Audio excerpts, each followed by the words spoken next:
কমাস আগেও ছিল ধুধু প্রান্তর, কাজ বাকি ছিল অনেকটা। টি-20 বিশ্বকাপে নিউ ইয়র্কের নাসাউ কাউন্টি আন্তর্জাতিক স্টেডিয়ামে খেলা গড়ানো নিয়েও ছিল শঙ্কা। তবে মাত্র 3 মাসের ব্যবধানেই বদলে গেছে দৃশ্যপট। শুধু কাজ সম্পন্ন নয়, গ্যালারি থেকে শুরু করে ড্রেসিং রুম, উইকেট সবকিছু দিয়েই প্রশংসা কুড়িয়েছে নিউ ইয়র্কের এই স্টেডিয়াম। এখানে খেলার অপেক্ষায় বাংলাদেশ অধিনায়ক।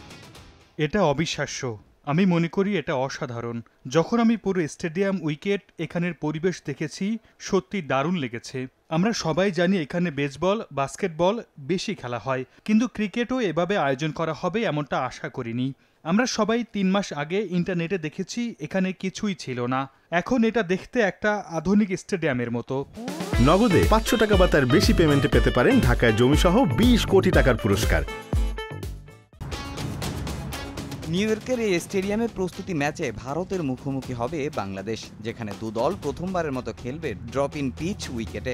অস্ট্রেলিয়ার অ্যাডিলেইডে তৈরি হওয়া এই পিচের 6টি ব্যবহার করা হয়েছে অনুশীলন মাঠে। বাংলাদেশের পর যেখানে দীর্ঘক্ষণ প্রস্তুতি নিয়েছে টিম ইন্ডিয়া, আর মূল মাঠে ব্যবহার করা হয়েছে 4টি। তাই শান্তর মতো এই মাঠে খেলতে মুখে আছেন ভারত অধিনায়কও। এটা দেখতে খুব সুন্দর, বেশ খোলামেলা একটা মাঠ। আমরা এখানে আমাদের প্রথম ওয়ার্ম আপ ম্যাচ খেলবো। এই স্টেডিয়ামে খেলার জন্য আমি আর অপেক্ষা করতে পারছি না।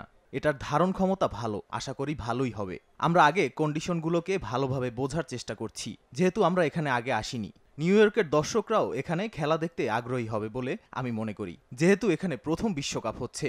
আর আমি নিশ্চিত বিভিন্ন দলের সমর্থকরা এই টুর্নামেন্টের জন্য বেশ রোমাঞ্চিত এবং অপেক্ষায় আছেন। নিউ ইয়র্কের নাসাউ কাউন্টি আন্তর্জাতিক স্টেডিয়ামে একসঙ্গে 34,000 দর্শক খেলা দেখতে পারবেন। তামিম হোসেন, সময় সংবাদ।